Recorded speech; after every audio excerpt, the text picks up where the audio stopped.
المشرکات مشرک عورتوں سے حتی یؤمن یہاں تک کہ وہ مشرک عورتیں ایمان لے آئیں، ولا امۃ مؤمنۃ اور البتہ ایمان والی لونڈی، امۃ لونڈی،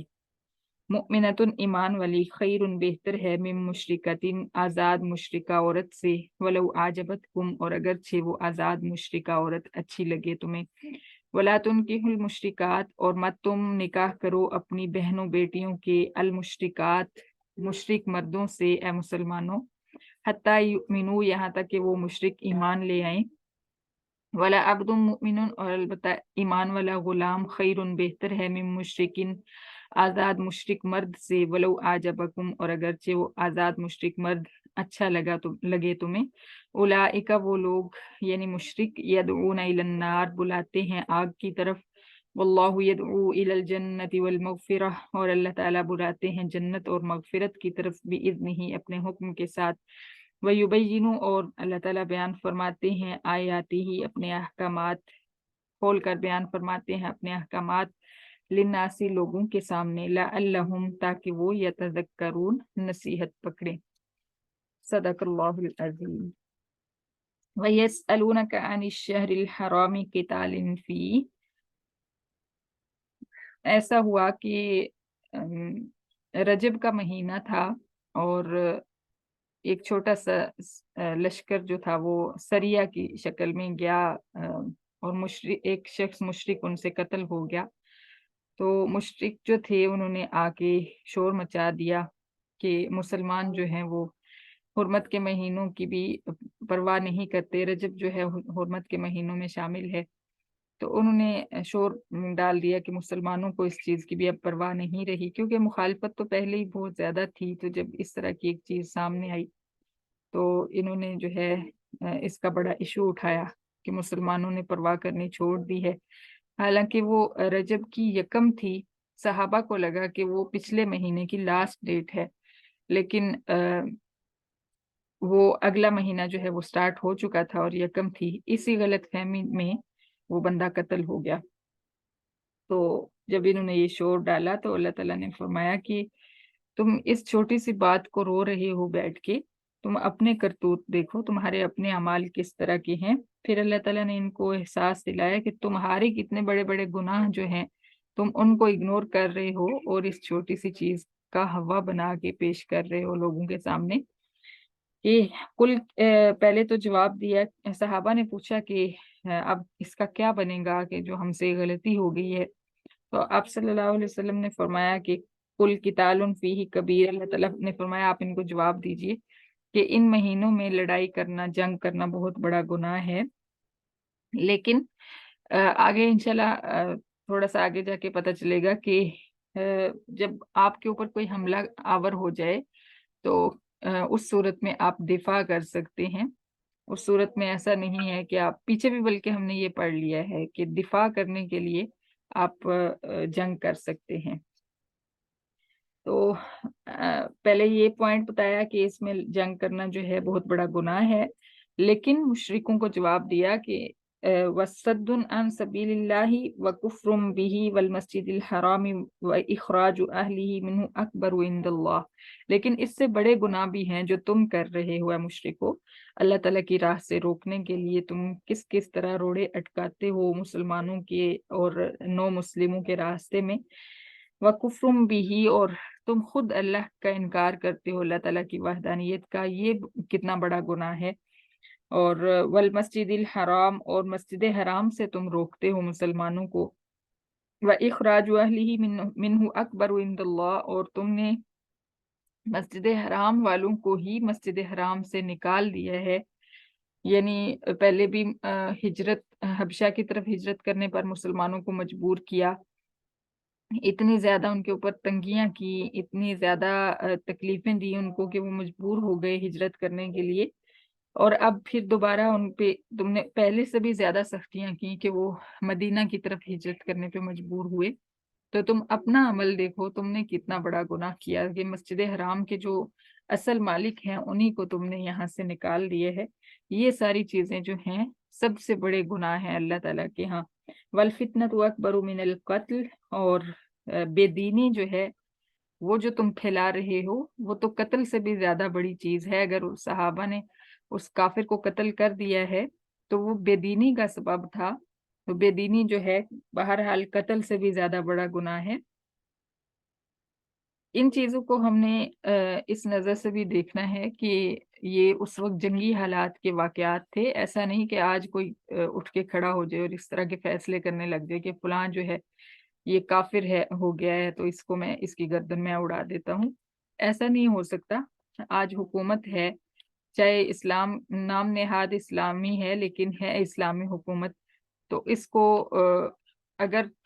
کوئی کیس صحیح طریقے سے لڑا جاتا ہے یا صحیح ہو جاتا ہے فیصلہ تو پھر حکومت خود اس کو سزا دے گی. لیکن دوسری صورت میں اگر نہیں بھی سزا دیتی تو حکومت گناہگار ہوگی، آپ نہیں گناہگار ہوں گے. اس لیے کوئی بھی جو ہے یہ فیصلہ اٹھ کے نہیں کر سکتا. تو اللہ تعالیٰ نے ان کو احساس دلایا کہ تم اپنے اعمال دیکھو. پچھلے دنوں بھی ایک سسٹر میرے سے بات کر رہی تھی تو وہ کہہ رہی تھی کہ جو لوگ، مجھے ان کی بات بڑی اچھی لگی کہ جو لوگ دین پر چل رہے ہوتے ہیں لوگ انہی کو مزید جو ہے دین پر چلا رہے ہوتے ہیں. یعنی جو پہلے سے ہی کوشش کر رہے ہیں کہ دین پر چلیں انہی پہ لوگ مزید سختی کرتے ہیں کہ نہیں ایسے نہیں ایسے کرنا ہے. ان کو مطلب مزید دین پڑھاتے ہیں. تو یہی یہاں پہ بھی یہ مثال بالکل فٹ نظر آ رہی ہے کہ کافر اپنے کرتوت نہیں دیکھ رہے تھے بلکہ مسلمان جو پہلے سے ہی اسلام کے پابند تھے اور اسلام کی تعلیمات سیکھ رہے تھے اور ان پر عمل کرنے کی کوشش کر رہے تھے ان کو بتا رہے تھے کہ تم لوگوں نے حرمت کے مہینے کی جو ہے حرمت پامال کی ہے. تو ایسا حقیقت میں ہے کہ جو کوشش کر رہا ہوتا ہے اس کے اوپر زیادہ تنقید ہوتی ہے معاشرے میں، اور جو بالکل بے شرم ہو جاتا ہے، اپنی شرم اتار دیتا ہے اس معاملے کی، دین کے معاملے کی، تو اس کو لوگ بھی بالکل چھوڑ دیتے ہیں. تو بہرحال کوشش جو بھی کر رہا ہو اس کو ہمیشہ شاباشی دینی چاہیے کہ آپ نے اچھا کام کیا ہے، آپ مزید اس میں آگے بڑھیں. تو کافر جو تھے یہاں پہ تو ویسے الگ بات ہے ایک بالکل کہ کافروں کی بات ہے، کافر مسلمانوں کو اس طرح کہہ رہے ہیں. تو اللہ تعالیٰ نے فرمایا وَلَا يَزَالُونَ يُقَاتِلُونَكُمْ حَتَّى يَرُدُّوكُمْ عَنْ دِينِكُمْ إِنِ اسْتَطَاعُوا، کہ کافر ہمیشہ تمہارے ساتھ لڑتے رہیں گے اور یہ جنگ ان کی اس وقت تک جاری رہے گی جہاں تک کہ وہ تمہیں کفر میں لوٹا دیں اگر وہ طاقت رکھیں. پہلی بات تو یہ کہ ان کو طاقت نہیں ہے کہ وہ تمہیں مرتد کر سکیں، لیکن وہ ان کی پوری کوشش یہی ہوگی، اس وقت تک لڑیں گے جب تک تم کافر نہیں ہو جاتے. لیکن یاد رکھنا کہ وَمَن يَرْتَدِدْ مِنْكُمْ عَنْ دِينِهِ، جو شخص بھی اپنے دین سے مرتد ہو جائے گا پھر جائے گا فَيَمُتْ وَهُوَ كَافِرٌ، اور وہ مر گیا اس حال میں کہ وہ کافر تھا، یعنی اسلام لانے کے بعد اس نے کفر کر دیا. فَأُولَئِكَ حَبِطَتْ أَعْمَالُهُمْ فِي الدُّنْيَا وَالْآخِرَةِ، تو ایسے لوگ جو ہیں ان کے اعمال جو اسلام کی حالت میں انہوں نے اعمال کیے تھے وہ ضائع ہو گئے دنیا میں بھی اور آخرت میں بھی. اب یہاں پہ ایک حج کا مسئلہ جو ہے یہ الگ سے اس کو مینشن کرنا ضروری ہے کہ اگر کسی کے اوپر زندگی میں حج فرض تھا اور اس نے اسلام لا کر حج کر لیا، اس کے بعد خدا نخواستہ وہ مرتد ہو گیا، کافر ہو گیا، اور تو اس کا وہ حج بھی ضائع ہو گیا، اس کی وہ ساری نمازیں ضائع ہو گئی. پھر اس کے بعد وہ دوبارہ اسلام قبول کر لیتا ہے تو اس نے جو پہلے اسلام کی حالت میں نیک عبادات کی تھی اور نیک کام کیے تھے، حج وغیرہ کیا تھا، وہ سب ضائع ہو گیا. اب اس کو اسلام دوبارہ اگر اس نے قبول کیا ہے تو پہلے والی نمازوں کا ثواب بھی نہیں ملے گا، پہلے والی نیکیوں کا اجر اس کے نامہ اعمال میں سے ختم ہو جائے گا اس کے کفر کی وجہ سے، اور حج جو ہے وہ بھی اس کو دوبارہ کرنا پڑے گا، دوبارہ سے اس کے اوپر فرض ہو جائے گا اگر وہ صاحب نصاب ہے. اللہ تعالیٰ اپنی پناہ میں رکھیں. آج بہت مسلمان قرآن کی اس سے دوری کی وجہ سے مرتد ہو رہے ہیں. اللہ تعالیٰ سب کو اپنے ساتھ جوڑ لے، اپنے قرآن کے ساتھ جوڑ لے تاکہ ایسی نوبت نہ آئے کسی کی زندگی میں بھی. اللہ اکبر. وَأُولَئِكَ أَصْحَابُ النَّارِ، اور جو شخص مرتد ہو جائے گا اس کے لیے آخری فیصلہ یہ ہے کہ وہ آگ والے لوگ ہیں، جہنمی ہیں، ہم فیہا خالدون، جو اس میں ہمیشہ ہمیشہ رہیں گے. ان الذین آمنوا، اس کے مقابلے میں جو لوگ ایمان والے ہیں، والذین ہاجروا، اور جنہوں نے ہجرت کی، یعنی وہ لوگ جو دین قبول کرنے کے بعد اس کے اوپر مضبوطی سے جم گئے، ان کے لیے ان کے مقابلے میں خوشخبری آ رہی ہے کہ جو لوگ ایمان لائے اور ان نے ہجرت کی اور ان نے اللہ کی راہ میں جہاد کیا،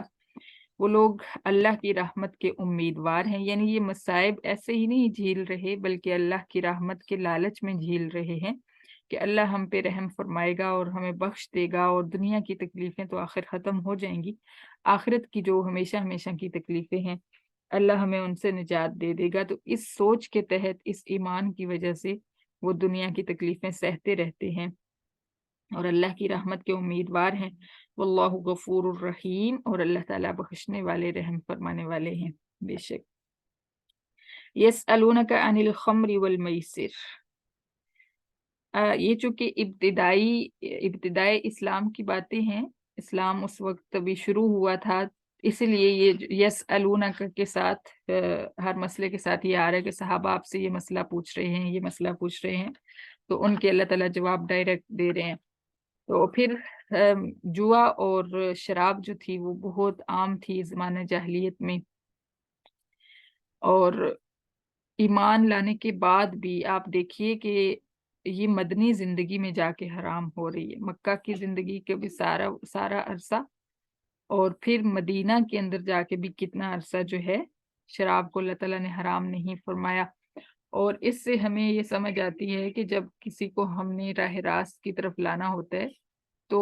ایک دم سے اس کے اوپر دین کے سارے احکامات مسلط نہیں کیے جا سکتے کہ یہ سارا دین ہے، ایک سٹرکٹ سا دین اس کو پیش کریں کہ وہ آتے ہی جو ہے بکھلا کے واپس چلا جائے۔ تو اللہ تعالیٰ کا کیا طریقہ رہا، کفار جب ایمان والے بنے تو ان کو کس طریقے سے اللہ تعالیٰ نے تربیت دی، وہ یہی طریقہ تھا کہ ایک دم سے کسی چیز سے بھی اللہ تعالیٰ نے نہیں روکا۔ اب اتنے سالوں کے بعد، اسلام آنے کے بعد کی بات ہے کہ اتنے سال گزر گئے، شراب اور جوا ابھی تک حرام نہیں ہوا۔ اس آیت میں بھی جو ہے اللہ تعالیٰ نے مکمل طور پہ حرام نہیں کیا، بلکہ اس کی اچھائیاں اور برائیاں بتائیں کہ اس میں نفع بھی ہے لیکن گناہ بھی ہے۔ تو ظاہر ہے کہ ایک ایمان والا شخص گناہ تو نہیں کرنا چاہے گا، اور فرمایا فیہما اسم کبیر، اس میں گناہ زیادہ بڑا ہے، ومنافع للناس، اور لوگوں کے کچھ فائدے بھی ہیں، اسمہما اکبر من نفعہما، لیکن ان دونوں کا گناہ جو ہے ان کے فائدہ سے زیادہ بڑا ہے۔ یعنی مکمل طور پہ حرام نہیں فرمایا، یہ پہلا سٹیپ تھا شراب کی حرمت کے لیے۔ آگے قرآن مجید میں ہی ہم انشاءاللہ 2 سٹیپ مزید پڑھیں گے جس میں تھوڑا سا پہلے سختی فرمائی کہ آپ لوگ نماز کے قریب نہیں آؤ، نشے کی حالت میں نماز کے قریب نہ آؤ۔ تو پھر صحابہ کیا کیا کرتے کہ اگر کسی کو، کچھ نے تو چھوڑ دی، جو نہیں چھوڑ پائے انہوں نے وہ فجر کی نماز کے بعد نشہ آور جو چیز بھی لیتے، شراب وغیرہ جو بھی وہ لے لیتے، اور ظہر تک اس کا نشے کا اثر جو ہے وہ ختم ہو جاتا، تو پھر ظہر کی نماز پڑھ لیتے، یعنی وہ نماز کے قریب پھر نشہ آور چیز نہیں لیتے تھے۔ پھر آخرکار اللہ تعالیٰ نے جب ظاہر ہے کہ نشہ ایسی چیز ہے کہ یہ تو بالکل ایک دم نہیں چھوٹتی، اس کے لیے تو ٹریٹمنٹ بھی جتنا مرضی کروا لیں، جب تک سلو کر کے نہ چھوڑیں، بالکل تھوڑا تھوڑا کر کے نہ چھوڑیں، ایک دم سے یہ چھوٹنے والی چیز نہیں ہے۔ تو اللہ تعالیٰ نے یہی یہاں قرآن مجید میں ہمیں یہی بتایا کہ پھر نماز کے قریب آپ، اللہ تعالیٰ نے منع فرما دیا کہ نشے کی حالت میں نہیں آنا، تو فجر کے بعد سے ظہر تک کر لیتے، پھر عشاء کے بعد کر لیتے، اس طرح کا کچھ سسٹم۔ پھر اس کے بعد کیا ہوا کہ ایک واقعہ ایسا ہوا کہ نماز کے اندر کسی کی جو ہے، کسی صحابی کی زبان پہ تھوڑا سا جو ہے وہ ظاہر ہے کہ نشے کا اثر ہوا، اور سورت کی جو آیات تھیں وہ آگے پیچھے ہو گئیں، تو پھر اس کے بعد سختی سے اللہ تعالیٰ نے نشے کو حرام کر دیا، شراب کو حرام کر دیا، اور منع فرما دیا کہ مسلمان کسی حالت میں بھی شراب نہیں پی سکتا، نہ ہی کوئی نشہ آور چیز لے سکتا ہے۔ تو فائنلی ہمارے لیے آج جو ہے وہ آخری آیت ہے، یہ والی آیات جو ہیں یہ اس وقت کے لیے تھیں جب ابھی ابتدائے اسلام تھا، تو اب مکمل طور پہ جو ہلکا سا بھی کوئی نشہ ہے کسی بھی چیز میں وہ حرام ہو چکا ہے۔ اور پھر اللہ تعالیٰ نے فرمایا وَيَسْأَلُونَكَ مَاذَا يُنْفِقُونَ، پھر صحابہ پوچھتے ہیں آپ سے کہ کیا چیز خرچ کریں، کتنا مال خرچ کریں۔ ظاہر ہے کہ ابتدائی اسلام ہے، جب انفاق کا فیصلہ ہوا، انفاق فی سبیل اللہ کا حکم آیا، یعنی اللہ کی راہ میں خرچ کرنے کا، تو ان کے سامنے کوئی نمونہ نہیں تھا، کوئی پیٹرن نہیں تھا جس کے مطابق وہ کرتے، تو چھوٹی چھوٹی چیزیں بھی پھر انہوں نے پوچھی آپ سے۔ تو اللہ تعالیٰ نے فرمایا کہ ان کو یہ کہو کہ جو چیز جو تمہاری ضروریات سے زائد ہو سامان، اس کو اللہ کی راہ میں خرچ کر دو۔ ہمارے ہاں کیا ہوتا ہے کہ ہمارے جو الماریاں وغیرہ فل ہوتی ہیں کپڑوں سے، جوتوں سے اور ضروریات کی چیزوں سے، ہمارا گھر بھرا ہوتا ہے، لیکن ہمارے ہمسائے میں کوئی ہوتا ہے جس کے پاس پہننے کو ایک لباس بھی نہیں ہوتا، ایک سوٹ بھی نہیں ہوتا۔ ہمارے آس پاس کئی لوگ ایسے ہوتے ہیں جن کے پاس ٹھیک سے پہننے کے لیے جوتا نہیں ہوتا، ضرورت کی چیزیں نہیں ہوتی، بستر نہیں ہوتے ان کے پاس، سردیوں میں ٹھٹھرتے رہتے ہیں، گرمی کے لیے بستر نہیں ہوتا، اور ہمارے گھر جو ہیں وہ اتنے بھرے ہوتے ہیں کہ ہمیں چیزیں رکھنے کی جگہ نہیں مل رہی ہوتی۔ تو کیا ہے کہ وہ ہم نے غریبوں کا حق اپنے گھر میں بند کر کے رکھا ہوتا ہے۔ پیچھے بھی ہم نے ڈیٹیل سے اس پہ بات کی تھی کہ اللہ تعالیٰ رزق سب کا اتارتے ہیں، لیکن کچھ لوگوں کا رزق کسی اور کے گھر میں اتارتے ہیں اس کی آزمائش کے لیے کہ کیا یہ اس بندے کا رزق اس تک پہنچاتا ہے، یعنی غریب کا۔ اس لیے زکوٰۃ اللہ تعالیٰ نے مقرر فرمائی، اس لیے صدقات کا حکم دیا کہ غریبوں کا مال جو ہے تمہارے جو بیگز کے اندر ہے ان کو نکال کے ان تک پہنچایا کرو اور ان کی ضروریات کا خیال رکھا کرو، کیونکہ تمہارے پاس ان کا رزق ہے۔ تو ہم اپنے جو ہیں تجوریاں بھر بھر کے بیٹھے ہوتے ہیں اور ہمارے ساتھ والے لوگ جو ہیں بھوکے پیاسے ہوتے ہیں اور ہم ان کا خیال نہیں کرتے۔ تو اللہ تعالیٰ نے اس آیت میں واضح فرمایا ہے کہ جو ضروریات سے زائد ہو اس کو خرچ کر دیں۔ آج ہی آپ لوگ کوشش کریں کہ آپ نے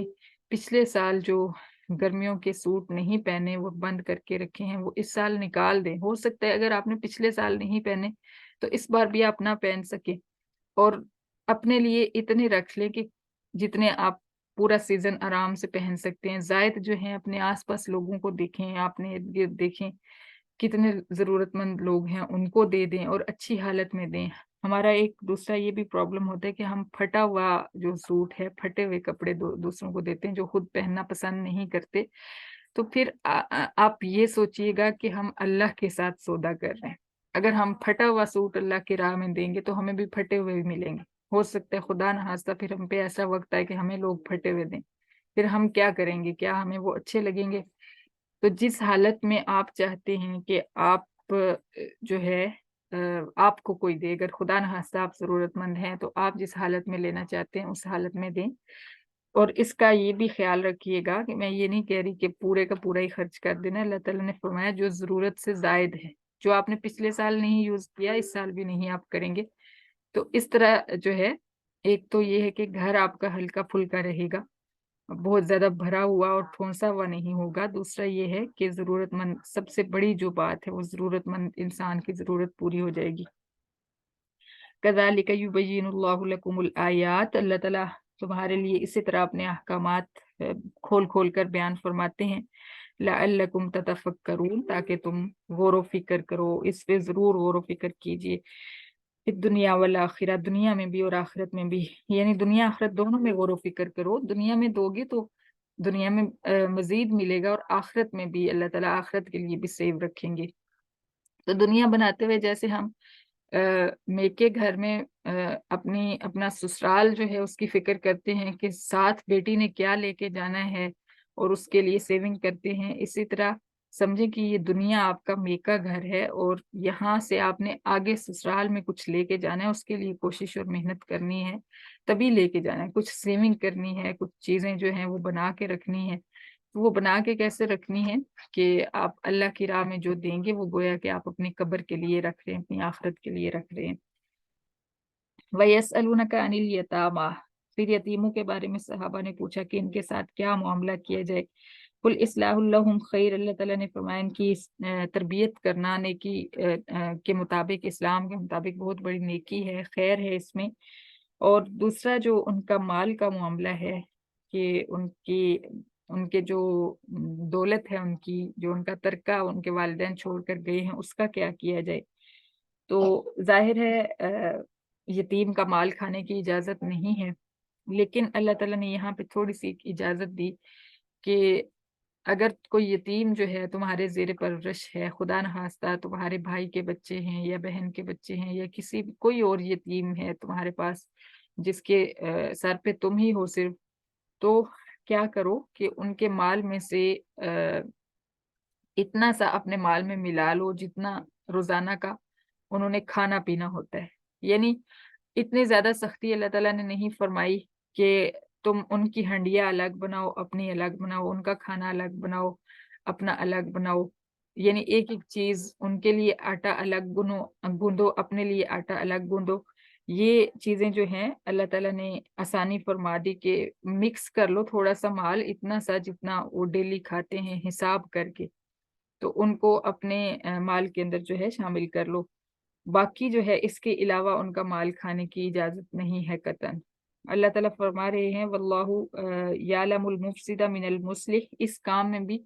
اللہ تعالیٰ جانتے ہیں کہ کون فساد کرنے والا ہے اور کون اصلاح کرنے والا ہے، کون اس معاملے میں کھانے پینے کے بہانے سے ان کا مال ہڑپ کرنے کی کوشش کرے گا اور کون جو ہے وہ بچ بچ کر تقوی کے ساتھ جو ہے ان کا مال میں سے اتنا لے گا جتنا وہ ڈیلی کا ان کے کھانے پینے پہ لگتا ہے۔ وَلَوْ شَاءَ اللَّهُ لَأَعْنَتَكُمْ، اگر اللہ تعالیٰ چاہتے تو تمہیں مشقت میں ڈال لیتے۔ یہ اللہ تعالیٰ کی رحمت ہے کہ انہوں نے ایسا نہیں کیا۔ اگر اللہ تعالیٰ چاہتے تو تمہیں مشقت میں اس طرح ڈالتے کہ ان کے لیے تم الگ کھانا تمہیں بنانا پڑتا اور اپنے لیے الگ بنانا پڑتا، ان کی ہر چیز الگ رکھنی پڑتی، تو یہ زیادہ مشکل تھا۔ تو اتنی سی اجازت ہے کہ ان کے مال سے اتنا مال اپنے اس کے اندر مکس کر لیں آپ۔ باقی جو ہے ان کے ترکے کی طرف ان کا جتنی بھی جائیداد ہے، جتنے بھی کاروبار ہیں، کچھ بھی ہے، فیکٹریاں ہیں، آپ ان کی طرف آنکھ اٹھا کر بھی نہیں دیکھ سکتے اس نیت سے کہ وہ آپ کا ہے یا آپ اس کو کھا جائیں گے۔ آج ہمارے معاشرے کے اندر اس قدر جو یہ چیزیں جو ہیں وہ اتنی غلط قسم کی پھیل چکی ہیں کہ جیسے ہی کوئی فوت ہوتا ہے تو اس کے رشتہ دار جو ہیں بچوں کا حق کھانے کے لیے گدوں کی طرح آ کے سر پہ کھڑے ہو جاتے ہیں اور اس چیز کا احساس نہیں کرتے۔ قرآن مجید میں ہی اللہ تعالیٰ ایک اور جگہ پہ فرمائیں گے کہ تم اس وقت یہ سوچو کہ اگر تم مر جاتے تو تمہارے بچوں کے ساتھ کیا معاملہ ہوتا۔ تو جو سلوک تم اپنے بچوں کے ساتھ پسند کرتے ہو وہی سلوک ان یتیم بچوں کے ساتھ بھی پسند کرو، لیکن ایسا کوئی سوچتا نہیں۔ لوگ سمجھتے ہیں جو مر گیا اسے نہیں مرنا تھا، ہم نے زندہ رہنا ہے ہمیشہ تو ہم کھا لیں ان کا۔ تو اللہ تعالیٰ ہمیں عمل کی توفیق عطا فرمائے۔ قرآن ہم صرف عمل کے لیے پڑھ رہے ہیں، اللہ مجھے بھی توفیق دے، آپ سب کو بھی توفیق دے، اور سٹیپ بائی سٹیپ ان چیزوں کو اپنے اندر اپنی زندگیوں میں لانے کی کوشش کریں۔ جتنا تقویٰ ہوگا اتنی زیادہ برکت ہوگی انشاءاللہ۔